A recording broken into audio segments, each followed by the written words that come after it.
On m'a fait découvrir cette vidéo pour me montrer à quel point le Coran était miraculeux et d'une exactitude scientifique parfaite, mais je vais vous montrer que c'est une grosse escroquerie. Alors, vous pouvez croire au Coran, vous pouvez croire à ce qu'il y a dedans de façon générale et tout, mais cette vidéo-là, elle fait preuve soit d'une très grande bêtise, soit d'une très grande malhonnêteté. Et comme ça me fait mal de voir que des musulmans crédules et peu cultivés se laissent berner par ce genre de vidéos, et pire encore s'en servent comme d'argument pour justifier leur foi auprès d'autres personnes, je me suis senti obligé de faire cette vidéo-là pour empêcher d'autres personnes de se laisser embobiner par des conneries pareilles. Avant de croire tout ce qui est sur internet, surtout au niveau de la religion, réfléchissez, renseignez-vous, vérifiez les sources, ça vous évitera de tromper à votre tour des personnes qui se tournent dans la religion de bonne foi. Nous allons vous prouver si le Coran vient bien de Dieu. Car comme il a été dit, si celui-ci provient de Dieu, il doit contenir des miracles. Déjà pas forcément. Un livre peut très bien venir de Dieu sans qu'il mette de miracle dedans. Dieu il met ce qu'il veut où il veut. Si vous lisez le Coran, vous verrez qu'il contient des informations qui ne pouvaient être connues à l'époque, c'est-à-dire il y a 1400 ans. Mohamed était un homme qui vivait en plein milieu du désert d'Arabie, là où la technologie n'existait pas. À cette époque, il n'y avait pas d'électricité. Première affirmation très péremptoire puisqu'on a découvert ce qu'on appelle la pile de Bagdad, qui date du 3e siècle avant Jésus-Christ, donc aurait été une première utilisation de l'électricité. Après évidemment, l'utilisation de l'électricité avait rien à voir avec ce qu'il y a aujourd'hui. Aucun appareil électronique, rien de tout ça. Les gens vivent de la terre, se déplacent en chameau. Personne n'avait inventé ou même pu imaginer les choses telles que les sondes, les scanners, les satellites, etc. Les sondes et les scanners, peut-être pas. Les satellites, ça reste à voir. Pour le etc., vous devriez peut-être un petit peu vous renseigner sur des trucs comme le Mahabharata ou les tablettes sumériennes qui parlent d'engins volants, d'armes qui pourraient s'apparenter à des lasers ou des bombes nucléaires. Enfin, il y a des choses un peu bizarres dans ces écrits-là. Alors, je dis pas que c'est vrai, ça a au moins pu être imaginé. Dans le Coran, nous pouvons lire « Sous l'eau, il y a des endroits où il y a de l'eau douce et de l'eau salée. Et entre les deux se trouve une barrière invisible qui empêche les deux eaux de se compénétrer. C'est-à-dire que le sel de l'eau salée ne va pas dans l'eau douce. Ces barrières les empêchent. Les océanologues comme Jacques-Yves Cousteau ont découvert cela récemment grâce aux sous-marins où ils ont pu faire des prélèvements d'eau, etc. Qui, il y a 1400 ans, en plein milieu du désert, pouvait savoir qu'il y a des barrières invisibles dans l'océan? Là, il commence à déformer la vérité pour faire du sensationnalisme, puisque le Coran ne dit pas que c'est sous l'eau. Mais néanmoins, c'est un fait qui est établi. Il y a des endroits où l'eau douce et l'eau salée ne sont pas mélangées, et notamment, qui était connu dans le monde musulman de l'époque, à l'embouchure du Tigre ou de l'Euphrate, qui se jette dans l'océan Indien, il y a tellement de pression que l'eau douce avance dans la mer, et il y a toute une zone où on se retrouve avec l'eau douce des fleuves, et non avec l'eau de mer. Jamais eu besoin de technologie avancée pour ça. Des fois, ça se voit à l'œil nu, comme ici. Bon là c'est entre deux fleuves mais ça revient exactement au même. Ou encore ici. Encore un exemple ici. Et là je vais vous montrer le delta du Gange. Où on voit qu'il y a vraiment une énorme partie de la mer qui se retrouve constituée principalement d'eau du fleuve. Faut pas non plus prendre les gens de l'époque pour des cons. Ils étaient très pragmatiques. Les marins ou les gens qui habitaient sur les côtes, ils savaient très bien s'ils pouvaient utiliser ou boire l'eau qui était là. Ils savaient si c'était de l'eau douce ou de l'eau de mer. Si on demande à un gamin de 4 ans si l'eau est salée, il va pas avoir besoin d'un microscope. Il va tremper son doigt dedans, il va goûter, il va savoir directement. Donc les qui, il y a 1400 ans, pouvaient savoir, n'importe qui voulait savoir si l'eau était salée ou pas, il pouvait le savoir. Et montrer le prophète comme ça au milieu du désert en disant qu'il pouvait rien savoir, limite que c'est un abruti, insultez-le, allez-y. Bah non, un caravanier c'est ça, c'est un commerçant, ça rencontre du monde, ça échange des informations et des histoires avec les gens qu'il rencontre au gré de leur voyage. Donc il n'y a pas de raison que ce que tout le monde sait, lui il le sache pas. En plus c'était pas un gamin, c'était un adulte qui avait de l'expérience. Et il vivait pas du tout en plein milieu du désert, il est né à la Mecque, juste à côté de la mer Rouge, et on sait de source historique que ses déplacements commerciaux l'emmenaient au moins jusqu'en Syrie. Admettons que je me trompe, que les mecs étaient trop cons pour savoir si c'était de l'eau salée ou de l'eau douce. Donc c'est une super révélation. Et là je vous montre des tablettes sumériennes qui datent de 3000 ans avant Jésus-Christ, donc 5000 ans à partir de maintenant, donc c'est bien plus ancien que les 1400 ans dont on nous parle. Et ben ils avaient déjà exactement les mêmes révélations, avec Enki, le dieu des eaux douces, qui s'oppose aux mers d'eau salée, à la mer primordiale. Alors soit on admet que tout le monde pouvait savoir ça, juste en goûtant l'eau ou des choses de cet ordre-là, mais que c'était un savoir commun, soit c'était impossible à savoir, ça veut dire que les Sumériens, qui étaient polythéistes, qui pensaient qu'il y avait des reptiliens qui venaient du ciel, des extraterrestres en gros, ont eu aussi une révélation. Donc le plus cohérent, ça reste quand même de penser qu'il n'y avait pas besoin d'un grand savoir scientifique pour savoir qu'il y a des endroits où il y avait de l'eau douce dans la mer. Et surtout, cette histoire de barrière, c'est scientifiquement faux. On a beau citer Cousteau avec beaucoup d'aplomb, Cousteau a seulement découvert qu'il y avait des sources d'eau douce sous la mer, mais quels que soient les courants, les températures, les pressions, les degrés de salinité qu'il peut y avoir, l'eau douce finit toujours par se mélanger à l'eau de mer. Même si ça peut prendre plus ou moins de temps, il n'y a pas de barrière qui empêche ce mélange. Il est écrit dans le Coran que l'univers est en expansion continuelle, c'est-à-dire que celui-ci ne cesse de grandir. Les étoiles s'éloignent les unes des autres constamment. C'est en 1920, grâce aux appareils très perfectionnés, tels que les télescopes puissants, que nous avons pu savoir que l'univers était en expansion continuelle. Qui, il y a 1400 ans, pouvait connaître cette information? Alors là, on n'arrête pas de vous montrer des images de personnes seules dans le désert pour que vous disiez que tout est miraculeux. À cette époque-là, il y avait de grandes villes comme Cordoue, Damas, Le Caire, Bagdad. C'est pas que des trois peuples au milieu du désert, il y a vraiment des grandes villes, des civilisations complètes. Et les caravaniers passaient un maximum par les villes pour se réapprovisionner et puis pour se faire de l'argent. Il fallait rentabiliser les voyages au maximum. Ne vous laissez pas voir par ces petits trucs de montage pour vous manipuler. Bon, par contre, au niveau de ce qu'est dit sur l'expansion de l'univers, c'est vraiment marqué dans le Coran. C'est vraiment l'avis qu'on a scientifiquement au XXIe siècle. Et donc même si c'est pas une preuve, c'est quelque chose qui est quand même troublant, qui est vrai. Et donc ça permettra à quiconque lit ça d'affermir sa croyance. Par contre, ce que l'auteur de la vidéo oublie volontairement d'évoquer, c'est que niveau astronomie, le Coran dit aussi que le ciel est solide et peut se fissurer, et que le Soleil est dans une orbite autour de la Terre comme la Lune. Donc ça, c'est pas du tout en accord avec ce qu'on dit aujourd'hui au niveau science. Après, libre à vous de ne pas être d'accord avec la science d'aujourd'hui. Que les montagnes sont comme des piliers et possèdent des racines.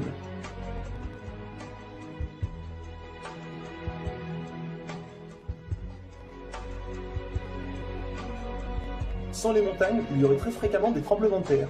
Nous savons grâce aux récentes découvertes qu'elles servent à la stabilisation de l'écorce terrestre.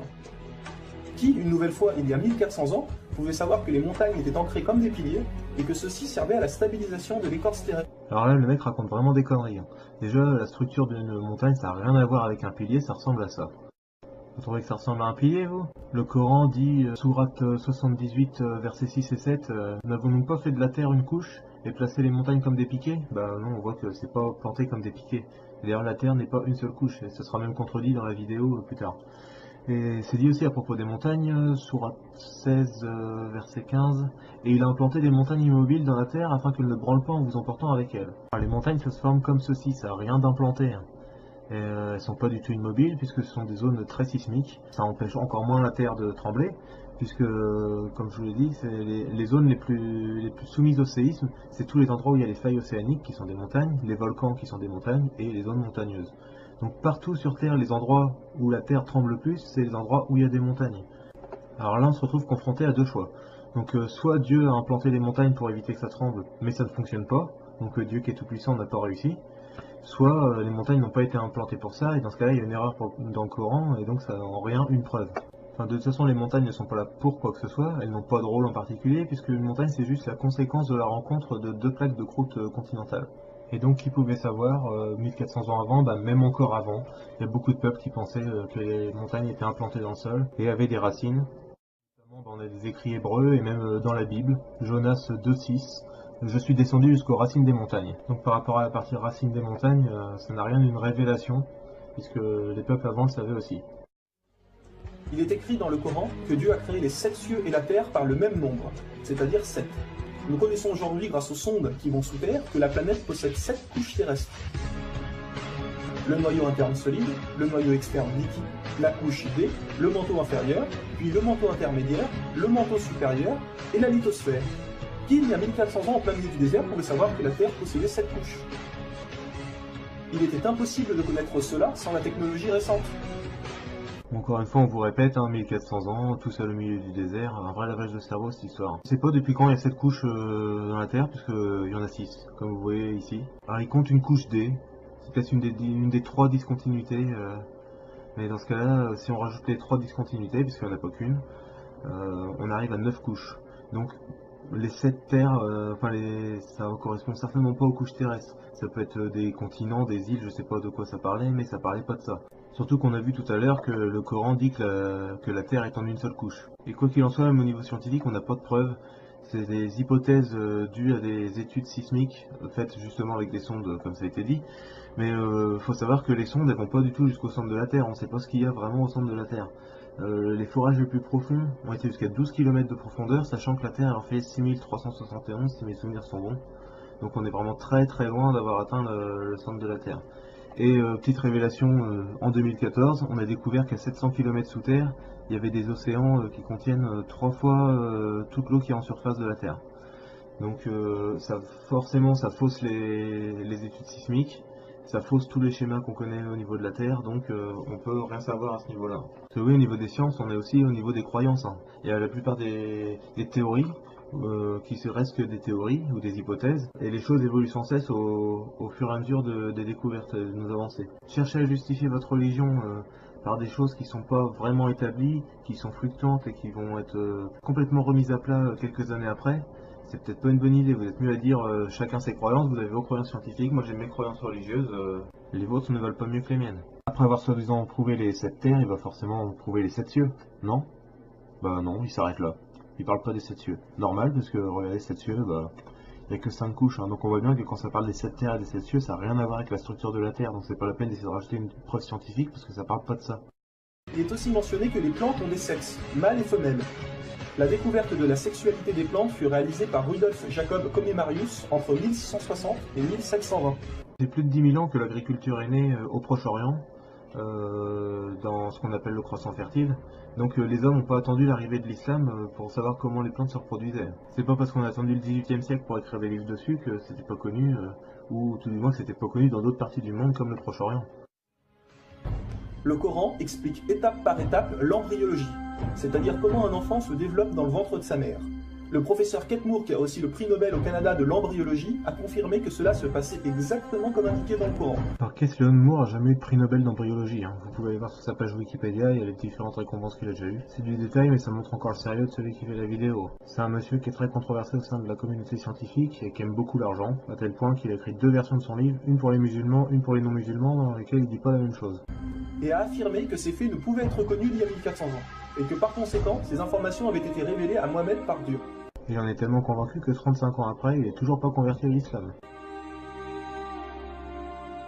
Un exemple, le Coran explique qu'à un moment, le fœtus a la forme d'une sangsue dans le ventre de sa mère. Et si on regarde des images des scanners, nous nous rendons compte que l'embryon a exactement la forme d'une sangsue et qu'il s'accroche à une paroi du corps comme le fait une sangsue. Le mot le plus adapté pour décrire cela est sangsue. Vous voyez comment les versets coraniques s'accordent parfaitement avec la science d'aujourd'hui? Pour savoir cela, il a fallu attendre l'arrivée de scanners, de caméras, etc. Qui, il y a 1400 ans, pouvait décrire en détail les étapes de l'embryologie? Pour ceux qui pensent que le Coran copie certaines civilisations, il faut savoir que certaines personnes auparavant avaient fait des suppositions et avaient pensé des choses qui se sont révélées vraies, mais ont aussi fait énormément d'erreurs, et que soi-disant le Coran les avait copiées. Donc par exemple, si vous prenez un mauvais élève qui copie sur un bon élève, si le bon élève a 18 sur 20, est-ce que le mauvais élève va avoir 20 sur 20? Et si le bon élève à la base avait déjà 20 sur 20? Et s'il copie uniquement les réponses qui lui manquaient? Et si c'est un bon élève qui copie sur un autre bon élève? C'est pas de raison que les civilisations musulmanes soient un mauvais élève, hein? Non, bien sûr que non. Car le mauvais élève aura copié les bonnes comme les mauvaises réponses, donc il aura aussi 18 sur 20. Alors si soi-disant le Coran copie les civilisations ou peu importe, comment se fait-il que le Coran extrait le vrai du faux? De plus que ces quelques civilisations ne faisaient que des suppositions. Or Mohammed affirme être sûr de tout ce qu'il dit. Au niveau de l'embryologie en elle-même, les savants grecs étaient aussi sûrs de ce qu'ils disaient, parce que c'était pas des suppositions mais des constatations. Qu'on prenne Hippocrate, Soranos, Galien, Aristote, Platon, ou même d'autres moins connus, mais ceux-là nous ont laissé des écrits. Tous les savants à l'époque faisaient des constatations sur des fœtus auxquels ils avaient accès, parce que les femmes faisaient régulièrement des fausses couches, elles avortaient même volontairement. Ça fait longtemps qu'on sait avorter, même simplement avec des plantes. Hein. Il n'y a pas besoin d'avoir la médecine moderne, d'avoir des sondes, des scanners, de prendre des pilules contraceptives. Et ça c'est 1000 ans avant l'islam, hein. Après ça s'est répandu, il n'y avait pas besoin d'être un savant pour savoir tout ça. Ils avaient un peu plus de mal pour savoir comment se passait la conception, mais le développement du fœtus, ils connaissaient ça très bien. Mais revenons-en maintenant aux conneries que dit cette vidéo. Alors une sangsue c'est ça. Est-ce que vous trouvez que ça ressemble à ça? Qu'importe, hein, cherchez le stade de développement que vous voulez, trouvez un truc filiforme avec une bouche en ventouse pleine de dents à l'extrémité. Moi j'en vois pas. Hein. Il suffit de réfléchir un peu. Le terme qu'utilise le Coran pour parler de sangsue éventuellement c'est halaka. Halaka qui veut dire aussi une chose suspendue. Et là on est d'accord, là un fœtus c'est quelque chose de suspendu dans l'utérus de sa mère. Pas la peine d'aller chercher 2 dessins pourris indépendants qui peuvent éventuellement se ressembler un petit peu tellement ils sont grossiers. On a un gros indice dans le Coran qui montre que soit les musulmans ont hérité leurs connaissances embryologiques des Grecs, soit qu'ils ont procédé de la même manière avec des constatations, c'est qu'il y a une erreur dans le développement du fœtus tel qu'il est décrit dans le Coran. Alors, on a beau répéter qu'il n'y a pas d'erreur, c'est pas pour ça que ça la fera disparaître, hein. C'est que il est écrit que la chair apparaît après les os. Alors on peut comprendre que quand on a affaire à quelque chose comme ça, qu'on voit les os, c'est transparent, tout ça, on a l'impression que les os sont déjà formés, mais pas la chair. Alors que si, c'est juste que la chair est transparente au début. D'où l'erreur qui est tout à fait pardonnable, parce que peut-être qu'avec les mêmes conditions d'éducation, on aurait pensé la même chose. Après l'histoire de copier, il n'est pas question de dénigrer telle ou telle civilisation. Que certaines personnes l'aient découverte et que ça a été transmis, c'est une très bonne chose. C'est ce qui fait avancer les choses et qui fait qu'aujourd'hui, au niveau mondial, on a Internet, on partage les connaissances. Mais c'est juste simplement que c'est pas une révélation divine. C'est juste quelque chose qui est inscrit dans le Coran, qui est quand même assez bien développé, qui est quand même très vrai, même s'il y a une petite erreur. Mais c'est pas sur cette soi-disant preuve qui n'en est pas une qu'il faut baser votre religion. Autre erreur sur l'embryologie qu'on trouve dans l'islam, pas dans le Coran mais dans la Sunna. Le prophète pensait que les femmes éjaculaient, et que si la femme éjaculait avant l'homme, le bébé ressemblerait plus à sa mère qu'à son père. Et ça, c'est ce que pensaient aussi les Grecs. Et comme par hasard, c'est dit aussi dans la Sunna que le prophète connaissait un médecin grec. Comme quoi, il n'était pas tout seul au milieu du désert non plus. Le Coran contient plus de 500 versets dus à la science, sans aucune erreur ou contradiction. J'en ai déjà cité des erreurs. Et la technologie d'aujourd'hui ne vient pas contredire, mais confirmer tous les versets un par un du Coran. C'est encore faux, il y en a qui sont confirmés, d'autres infirmés. Mais rien ne vous oblige non plus à croire en la science qui a besoin d'être parfaite. Il est écrit dans le Coran que les fourmis parlent. Nous l'avons confirmé en 2009 grâce aux appareils auditifs puissants. Un homme ne peut entendre ces bruits à l'oreille nue comme ça. C'est encore faux. Les fourmis ne parlent pas, effectivement. Elles communiquent entre elles, ça c'est flagrant. Même n'importe quel gamin qui va jouer avec des fourmis va voir que les fourmis sont plus ou moins intelligentes, organisées, et qu'elles communiquent entre elles. Elles ont 4 moyens de communication. Il y a les moyens chimiques, notamment avec les phéromones. Quand on les voit marcher l'une derrière l'autre, souvent c'est qu'elles suivent une piste de phéromones. Au niveau tactile, elles se touchent avec les antennes, parce que leurs antennes sont très sensibles. Au niveau visuel, elles font des signes. Et effectivement, au niveau sonore, il y a une communication. Mais elles ne parlent pas. Parler, c'est émettre des sons articulés, généralement par la bouche. Là, les fourmis ont juste, pour certaines, parce qu'elles n'en ont pas toutes, un organe stridulatoire. Elles grattent, elles ont des parties qui se grattent, qui émettent un son, et ce son-là est transmis, ces ondes sonores sont transmises dans le sol, et les autres fourmis captent ça avec leurs pattes. Et donc celles qui n'ont pas d'organe stridulatoire, elles tapent des pattes sur le sol. Moi j'appelle pas ça parler, si je vous fais... Ou alors... Vous n'allez pas dire que je vous parle. Voilà comment elles émettent des sons. Je rappelle encore une fois, les fourmis n'ont pas de corde vocale, elles ne respirent pas par la bouche, donc elles ne peuvent pas émettre de son par la bouche. Donc l'organe stridulatoire ressemble à ça, il y a un plectrum qui frotte sur le pars stridens. Alors dites éventuellement la nature est trop bien faite, c'est pas possible que ce soit arrivé par hasard, c'est forcément un dieu qui a mis ça en place. Là on pourra peut-être éventuellement être d'accord, mais allez pas inventer des preuves scientifiques qui n'existent pas. Les fourmis ne parlent pas. Nous savons aujourd'hui que dans la plupart des pays, il est interdit d'avorter au bout de 3 à 4 mois. Car après 4 mois, la science explique que le bébé commence à vivre, et que cela donc est considéré comme un crime. En islam, il est dit que Dieu insuffle l'âme dans le corps du bébé au bout de 120 jours, donc 4 mois. Comme par hasard, au même moment que quand la science démontre que c'est à cette période que la vie du fœtus commence. Pour savoir que la vie du bébé commence à 4 mois, il a fallu attendre une nouvelle fois l'arrivée de scanners, IRM, caméras miniatures, etc. Qui, il y a 1400 ans, pouvait savoir que le bébé commençait à vivre au bout de 4 mois? Encore une fois, l'auteur arrange la science à sa sauce, puisque déjà l'embryon est vivant dès le départ. Faites une échographie dès les premières semaines, vous entendrez son cœur. Je suppose qu'il veut parler de conscience. Et au niveau conscience, les premières ondes cérébrales, les premières réactions conscientes apparaissent à partir de la 24e semaine. Alors surtout si on compte en mois lunaire, comme à l'époque, on est très loin des 4 mois. Ça fait 5-6 mois, et le fait que des pays aujourd'hui au XXIe siècle aient fait des lois contre l'avortement, ça n'a absolument aucun lien avec le Coran, quoi. Ou éventuellement ça peut en être une conséquence dans les pays musulmans. Mais il faut pas prendre le problème à l'envers. Nous savons qu'au début du monde, il y avait seulement une nébuleuse primaire, compactée en une seule masse et qui a explosé, ce que nous appelons aujourd'hui le Big Bang. Le déroulement du Big Bang est pourtant écrit dans le Coran. Le Big Bang a été découvert au XXe siècle, alors que le Coran a été écrit au 7e siècle.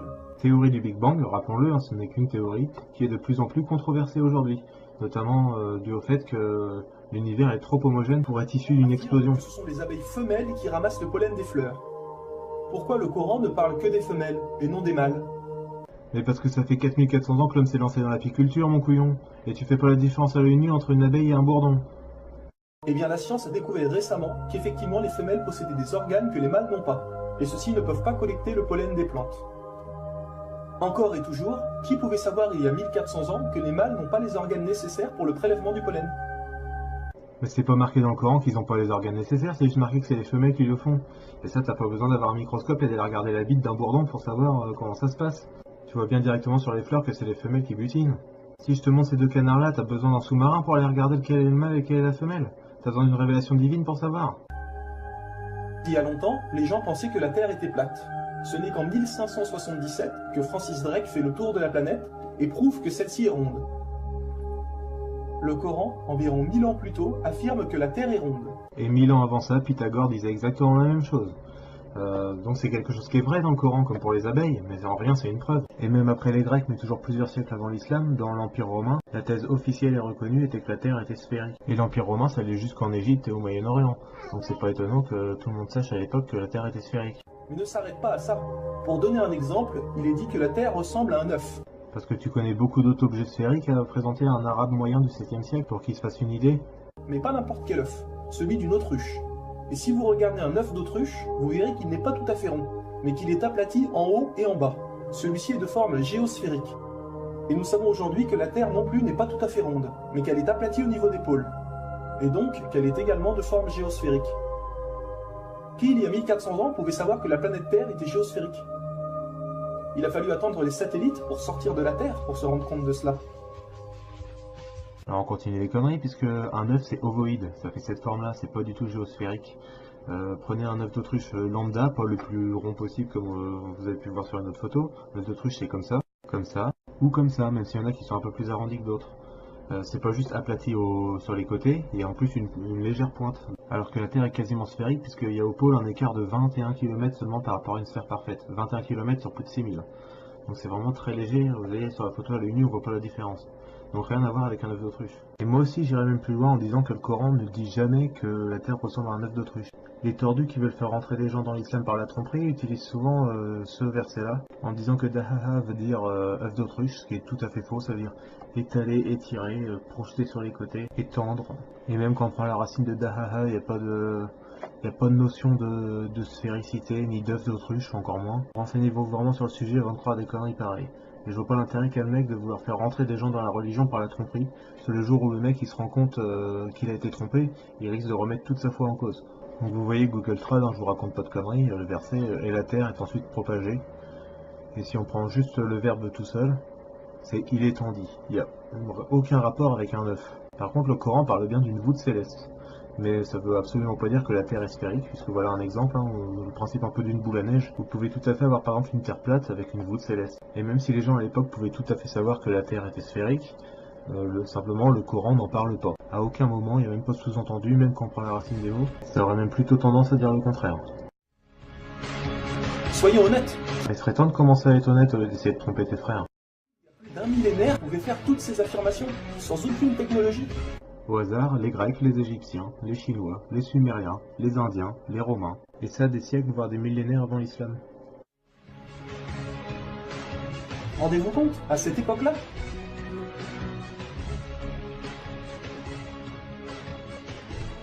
Oui, à une époque on avait déjà inventé le cerf-volant, la boussole, la poudre à canon, des mathématiques très poussées avec la découverte de pi et du nombre d'or, l'horlogerie fine alliée à une astronomie très poussée pour construire la machine denticitaire qui servait à calculer la position des astres, une connaissance du développement fœtal très poussée, une époque où on maîtrisait déjà l'apiculture et on connaissait très bien les abeilles, où on avait déjà inventé la première pile électrique, où les premières notions d'atomes étaient déjà apparues plus de 1000 ans avant, où on connaissait déjà très bien l'agriculture et les plantes, on faisait des opérations de chirurgie dentaire depuis 2 millions d'années, où on construisait des arènes colossales de 250 000 places qu'on pouvait inonder pour faire des batailles navales, où on mesurait l'intensité des tremblements de terre avec des sismomètres, où on nous avait déjà pondu un traité de stratégie militaire qui est encore valable aujourd'hui, où depuis des millénaires, toujours sans télescope, sans satellite, sans fusée, avait déjà découvert Uranus, Neptune, Pluton, et avait déjà calculé avec précision la précession des équinoxes, où on maîtrisait l'acupuncture alors qu'on n'avait pas de scanner, on n'avait pas d'IRM, toutes ces choses-là,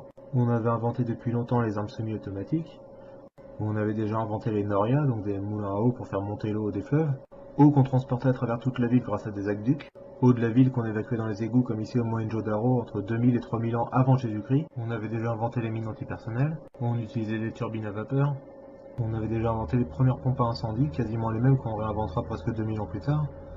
Encore un exemple des connaissances mécaniques qu'on avait bien avant l'islam, hein, là un odomètre qui permet de mesurer les distances. Les grandes villes de l'Antiquité entre lesquelles les marins et les commerçants voyageaient ressemblaient à ça, hein. Là c'est Carthage, donc maintenant c'est en Tunisie, là Athènes, après Rome, et tout ça c'était des siècles ou des millénaires avant l'islam, donc faut arrêter de vous faire croire qu'il y a 1400 ans les gens étaient complètement attardés. Allez, un dernier exemple qui montre qu'on sous-estime les connaissances du passé, la carte de Pérez, qui a été faite vers 1500 à partir de vieilles cartes qui datent de plusieurs siècles, voire plusieurs millénaires, et qui montrent des choses que normalement on peut connaître que depuis les airs, que depuis un avion ou un hélicoptère, une montgolfière, ce que vous voulez, et qui donne la taille de l'équateur à 50 km près. Faut pas oublier non plus que nos ancêtres ont été capables de construire les grandes pyramides, ou des temples comme les temples péruviens, Sacsayhuaman, ou le temple de Baalbek au Liban, le temple de Jupiter, où on trouve des blocs de 1200 tonnes, il faudrait plus d'une vingtaine de grues modernes pour pouvoir l'élever. On sait toujours pas quel type de technologie ils avaient pour réaliser des prouesses pareilles. Et soyez conscients que je n'ai donné que quelques exemples. Il y a plus de 500 versets qui parlent de science sans aucune erreur. Je sais pas où il va chercher le chiffre de 500 versets, mais c'est clairement exagéré. Et beaucoup de ces versets sont en contradiction avec ce qu'on sait de la science aujourd'hui. Après, à vous de voir si c'est la science ou si c'est le Coran qui se trompe. On parle d'astronomie, de biologie, de physique, de géologie, etc. Ça ne s'arrête pas là. Le Coran ne comprend pas seulement des miracles scientifiques, mais des miracles linguistiques ou numériques. Par exemple, le mot terre apparaît 13 fois dans le Coran, et le mot mer apparaît 32 fois. Additionnez 13 plus 32, cela vous donne 45.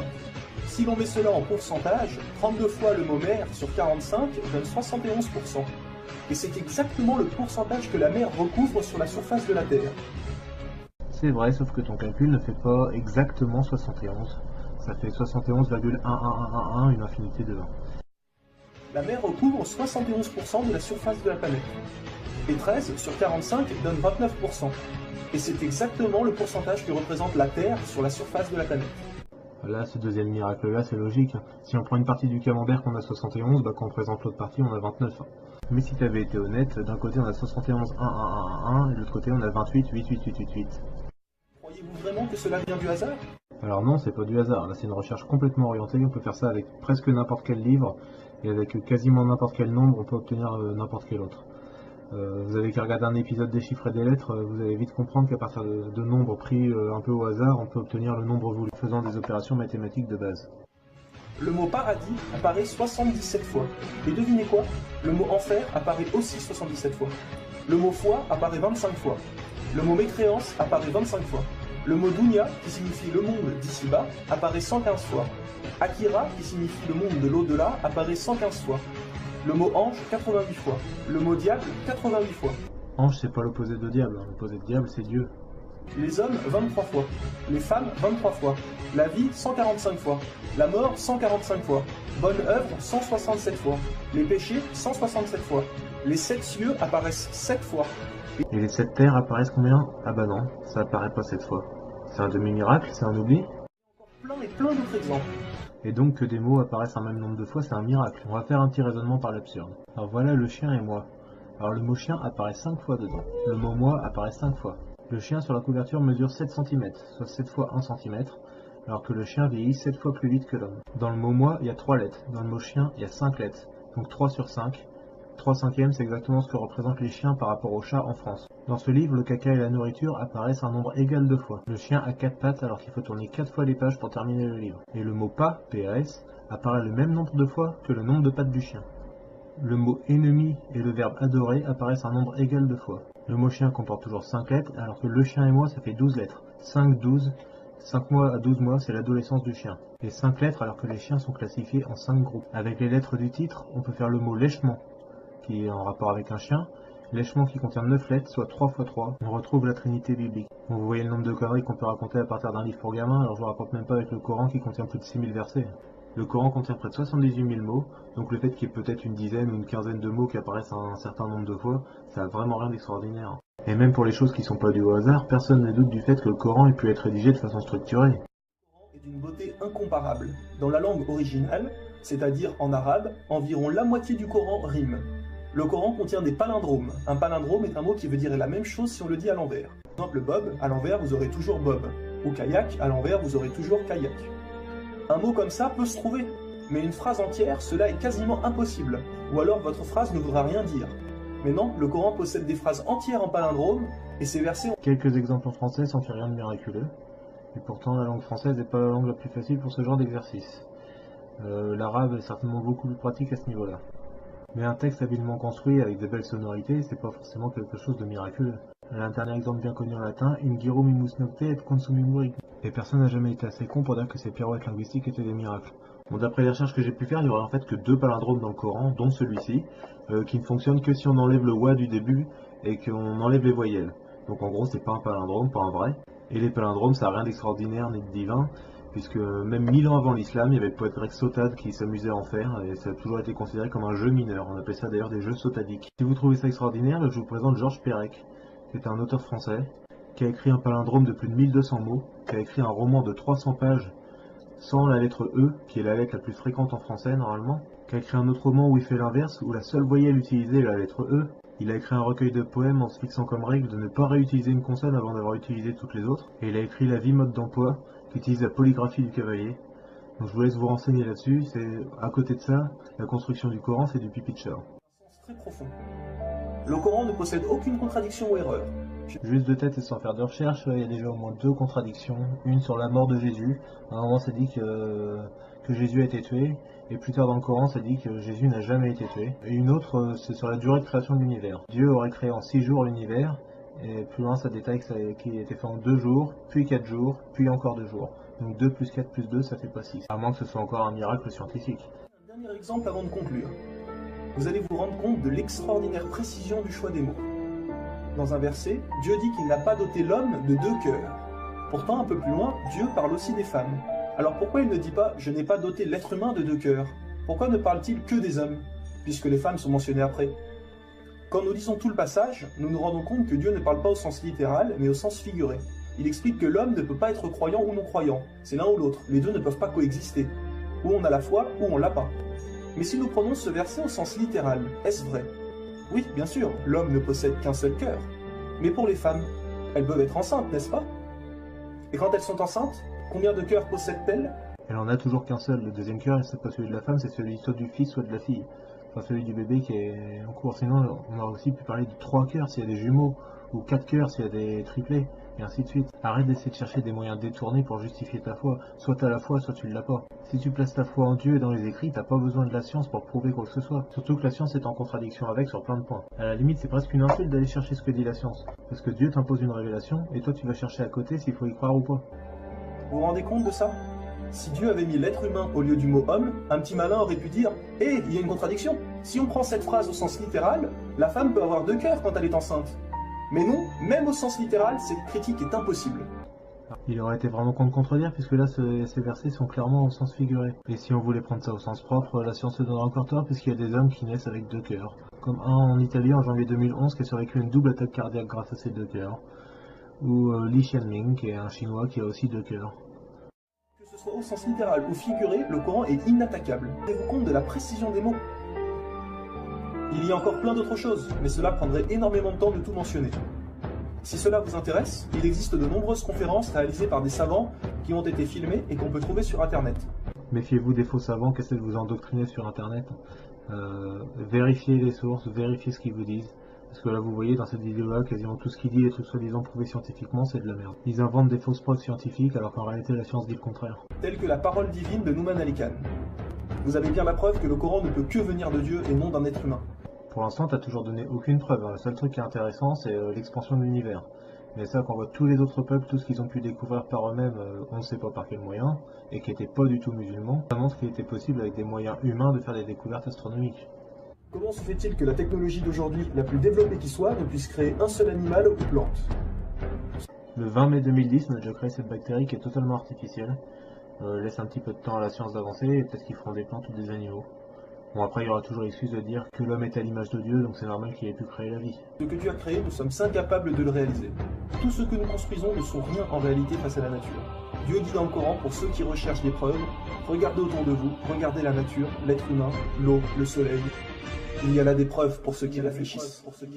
Là, tu commences à dire des trucs raisonnables, comme quoi, en gros, la nature c'est tellement extraordinaire qu'il n'y a que Dieu qui a pu créer ça. Bah, pourquoi pas, on peut pas contredire. La science avance des théories qui tiennent pas toujours debout.